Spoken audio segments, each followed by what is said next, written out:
E aí, pessoal, tudo bem com vocês? Por aqui tá tudo certo, espero que por aí também. Bom dia, boa tarde, boa noite, né? Isso é uma gravação, não sei em qual horário vocês me assistem. E vamos dar continuidade aqui ao estudo do Direito Processual Civil 1. A gente está estudando as provas, né? Estudamos uma teoria geral das provas e começamos a estudar as provas em espécie. E aí, a gente viu até agora.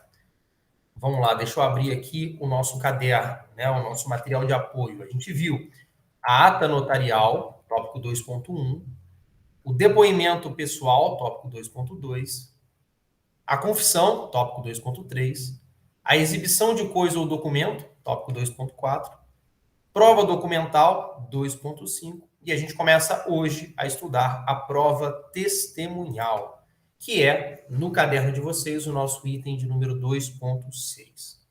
Pessoal, a prova testemunhal, ela está prevista no Código de Processo Civil a partir do artigo 442.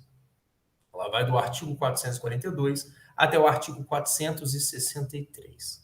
E eu começo o estudo da prova testemunhal com vocês abrindo um tópico que eu denomino de introdução. Se vocês quiserem numerar, pode colocar como item 2.6.1, que é a nossa introdução. Deixa eu compartilhar aqui com vocês o nosso material. Está aqui na tela. Hoje é a nossa aula de número 29, dia 17 de novembro de 2021, pessoal. Olha só, a prova testemunhal, conforme nós já conversamos em momentos pretéritos aqui, é uma espécie do gênero prova oral. Quando a gente falou isso? Quando a gente estudou o depoimento pessoal. A gente tem um gênero que é a prova oral, e desse gênero emergem duas espécies, quais sejam o depoimento pessoal e a prova testemunhal. A diferença entre eles, vamos relembrar, é que no depoimento pessoal eu tenho a oitiva da própria parte autora ou parte ré. Na prova testemunhal, a gente tem um depoimento que é prestado por um terceiro, uma pessoa que não é parte no processo, que presencia um fato e vai depor acerca desse fato. Ah, professor, então, um cego não poderia ser testemunha? Não, pessoal. O cego pode ser testemunha, é claro que ele pode. Presenciar não é necessariamente ter visto o fato. Quando eu falo que a testemunha é um terceiro que tenha presenciado o fato, eu não estou querendo dizer que ele necessariamente viu o fato. A ideia aqui é que esse presenciar esteja associado a qualquer dos 5 sentidos. Quais são os 5 sentidos humanos? A visão, o tato, o olfato, a audição e o paladar. Então, por exemplo, uma testemunha ela pode ser perfeitamente chamada para falar sobre o gosto de uma comida. Eu tive um processo uma vez que foi um buffet que estava sendo processado porque as pessoas passaram mal num casamento. Todo mundo passou mal. E aí os noivos entraram com uma ação em face daquele buffet. E nós arrolamos testemunhas. As testemunhas falarem sobre a percepção que elas tiveram. Olha, a gente passou mal, a gente se sentiu mal, o gosto do alimento não estava muito bom, não estava muito agradável. Então, olha, perfeitamente que uma pessoa que não tem ali a visão seja testemunha. Então, presenciar um fato não é necessariamente ter visto aquele fato.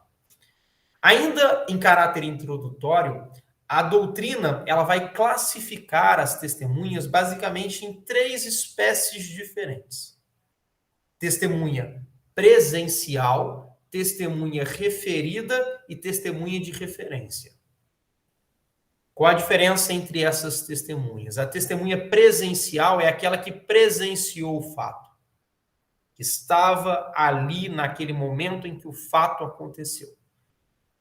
O que é a testemunha referida? É aquela cujo nome é referido por alguém. Imagina, por exemplo, que uma testemunha ela diga que viu determinada pessoa, que determinada pessoa estava lá também. Essa é uma testemunha que é referida, tá bom? E o que é uma testemunha de referência? É aquela que ouviu dizer. De todas, é a que tem uma carga de convencimento menor. Olha, eu ouvi dizer.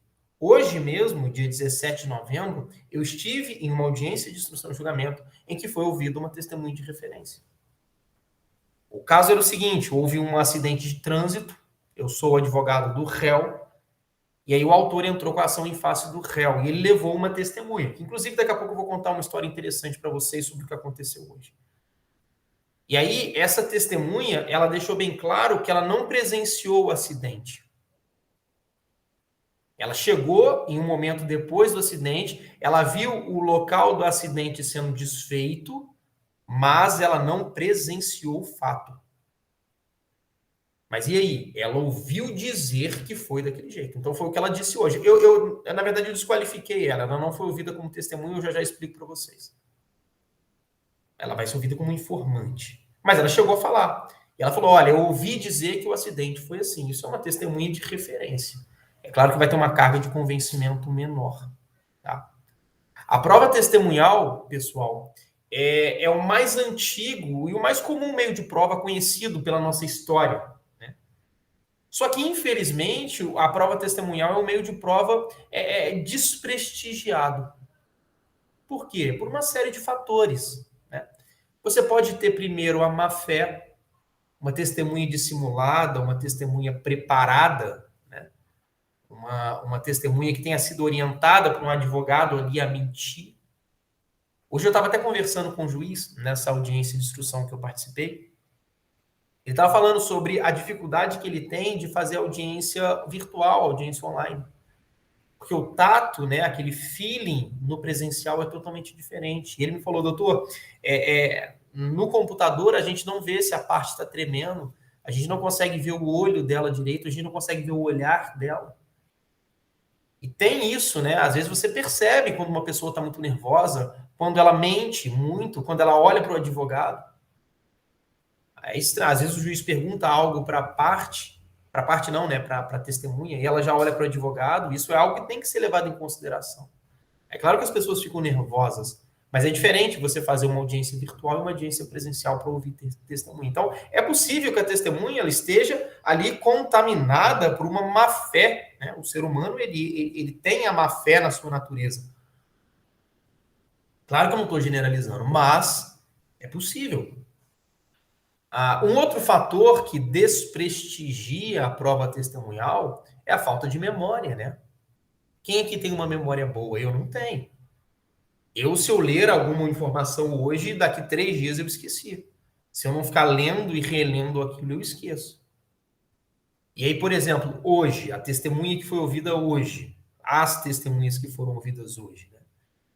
Elas estão se manifestando em 2021, no final de 2021, sobre um acidente que aconteceu, salvo engano, foi em abril, foi no começo de 2017. Então, olha só, 18, 19, 20, 21, 4 anos. 4 anos. Pode ser que ela não se lembre do que aconteceu. Quando a testemunha fala que não se lembra, tudo bem. O pior é quando ela começa a inventar história, né? Mas a falta de memória é um fator que desprestigia a prova testemunhal. Um outro fator que também desprestigia a prova testemunhal é a diferença de percepções, né? Porque o que a gente vê nem sempre é necessariamente aquilo que realmente aconteceu. A visão que você tem, ela depende muito de uma interpretação que você faz e a percepção que você tem dos fatos pode variar de pessoa para pessoa. E essa diferença de percepções pode desprestigiar, sim, um pouco a prova testemunhal. E aqui um quarto e último, tem mais, tá? Mas um quarto e último fator que desprestigia a prova testemunhal é uma incapacidade da pessoa reproduzir o fato. Às vezes a pessoa é incapaz no sentido de não conseguir reproduzir aquele fato. Isso também desprestigia a prova testemunhal. Tudo bem? Então, fechamos aqui o nosso tópico 2.6.1, que está aí na tela para vocês, sobre a introdução. Tá? Fizemos uma introdução aqui sobre a prova testemunhal. E aí a gente avança para o nosso item 2.6.2 para falarmos sobre o cabimento da prova testemunhal, pessoal. E a gente começa a leitura aqui, né? Agora é inevitável que a gente fuja da lei, é inevitável que a gente leia, né, o CPC. Em outras palavras, não há como fugir do CPC aqui, né? Artigo 442. A prova testemunhal é sempre admissível, não dispondo a lei de modo diverso. Então, aqui no artigo 442, a gente tem uma regra geral de admissão da prova testemunhal. E olha que interessante, a prova testemunhal é sempre admissível, e aí, exceto se a lei dispuser de maneira diversa. Então, é possível que, em alguns momentos, a lei diga que a prova testemunhal não será cabível.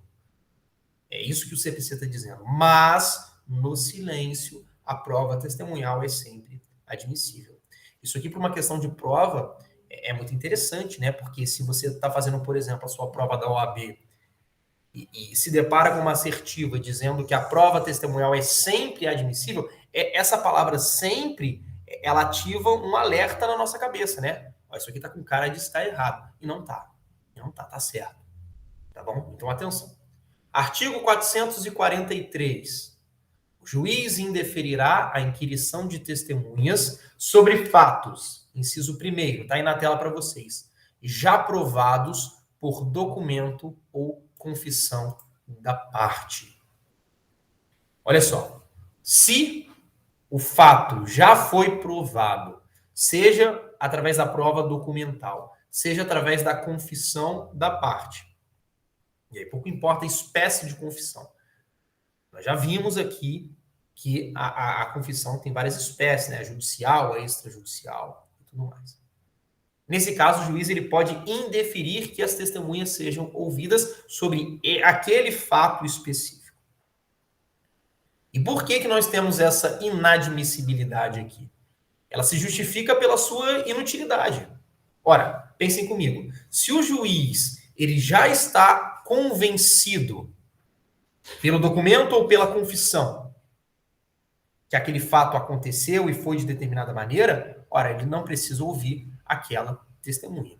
Mas muita atenção, que eu vou dizer algo que não está escrito no CPC aqui, mas que é importante, principalmente para a sua advocacia. Isso aqui, do inciso 1º, essa possibilidade que o juiz tem de indeferir a inquirição de testemunhas sobre os fatos que já foram provados por documento ou por confissão, só vale para a prova testemunhal que reforça a confissão ou o documento, que corrobora com aquela confissão ou com aquele documento. Porque pensem comigo, se eu quero ouvir uma testemunha para contrariar o documento ou a confissão, olha, é claro que essa testemunha tem que ser ouvida. Claro. E não admitir a testemunha, nesse caso, seria admitir a ideia da prova tarifada, que a gente já estudou. Seria admitir a ideia de que a confissão ou o documento valeria mais do que a prova testemunhal. Isso não pode acontecer. Nós vimos que nós adotamos o sistema do livre convencimento motivado do juiz, ou o sistema da persuasão racional. Então, em resumo, se eu quero ouvir a testemunha para mudar o convencimento do juiz, aí a gente não aplica o artigo 443, parágrafo 1º. Essa informação, ela é muito importante. Inciso 2º, está aí na tela para vocês. O juiz indeferirá a inquirição de testemunhas sobre fatos que só por documento ou por exame pericial puderem ser provados. Imagina, por exemplo, que eu quero provar que 2 pessoas são casadas. Adianta eu levar uma testemunha para dizer que aquelas pessoas são casadas? Não. Eu preciso da certidão de casamento. Ah, mas para a união estável, sim. Ok, claro. Eu não estou falando de união estável, estou falando de casamento. São coisas diferentes, muito embora na prática sejam parecidos e com efeitos semelhantes. Mas eu posso levar uma pessoa, uma testemunha, para provar uma união estável. Mas e para provar o casamento? Também não. Eu posso levar uma testemunha para provar a morte? Também não. Preciso da certidão de óbito. Eu posso levar uma pessoa como testemunha para provar que Paulo é filho de Pedro? Se eu estiver falando de filiação sanguínea, né? Não, preciso de um exame de DNA. Se eu estiver falando de filiação socioafetiva, tudo bem. Mas se eu quero comprovar aqueles laços sanguíneos, se eu quero comprovar que uma pessoa é filha biológica de outra, ora, aí eu preciso de um exame pericial, que é o exame de DNA. Então, nesses dois casos aqui, dois casos não, né? Na verdade, tem mais de dois casos aqui, mas nos casos do inciso primeiro e do inciso segundo, o juiz ele vai poder indeferir a oitiva dessas testemunhas. Ah, professor, mas como que a perícia ela se relaciona com a testemunha aqui, né? Quando a gente vai ter a perícia, a prova pericial, e quando a gente vai ter a prova testemunhal? Primeiro, prova pericial a gente ainda vai estudar, tá bom? É a nossa próxima espécie de prova, a nossa próxima prova em espécie. Mas vamos lá. Muita atenção ao que eu vou dizer agora. Eu vou até tomar uma água para dizer isso. Pessoal, a perícia e a testemunha, elas nunca vão trabalhar sobre o mesmo fato. Perícia e testemunha não trabalham sobre o mesmo fato. A perícia, ela vai exigir um conhecimento técnico, um conhecimento específico, ela vai exigir uma expertise diferente, que a prova testemunhal não exige. Na prova testemunhal, você exige apenas que a testemunha ela tenha presenciado um fato. A prova pericial, ela exige um conhecimento técnico que a testemunha não tem. Exemplo, imagina que João, meu irmão chama João, ele tenha presenciado um acidente entre veículos. Ele sabe dizer o que aconteceu, ele sabe dizer como foi a batida, mas ele consegue explicar o porquê da batida? Às vezes sim, às vezes não. Mas imagina que a gente precisa explicar uma falha mecânica. Imagina que a gente precisa encontrar uma explicação mecânica que explique o motivo do acidente. Ora, isso vai ser feito por perícia. Isso não vai ser feito por prova testemunhal. A perícia, ela vai provar algum problema mecânico no carro. E a testemunha vai falar sobre o acidente. Perceba que são fatos diferentes. Relacionados, é claro, mas são fatos diferentes. Tá bom? Uma observação para a gente fechar o nosso tópico 2.6.2 é que no código passado, no nosso CPC de 73, a gente tinha um artigo, que é o artigo 401, mas isso vocês não precisam anotar, que previa o seguinte: ora, para você provar a existência de um negócio jurídico de valor superior a 10 salários mínimos, você não pode usar exclusivamente uma prova testemunhal. Não poderia, né? Porque esse artigo foi revogado. Então, o que o CPC 73 dizia? Ora, se você quer provar a existência de um negócio jurídico de um valor superior a 10 salários mínimos, você não pode ter só prova testemunhal. Se você tiver só prova testemunhal, não vale. Você precisa ter outra prova, outro meio de prova também. Isso é prova tarifada? Claro que é. E essa mesma previsão vinha no Código Civil, artigo 227. Tá? Essa previsão, ainda bem, né, graças a Deus, ela não existe mais.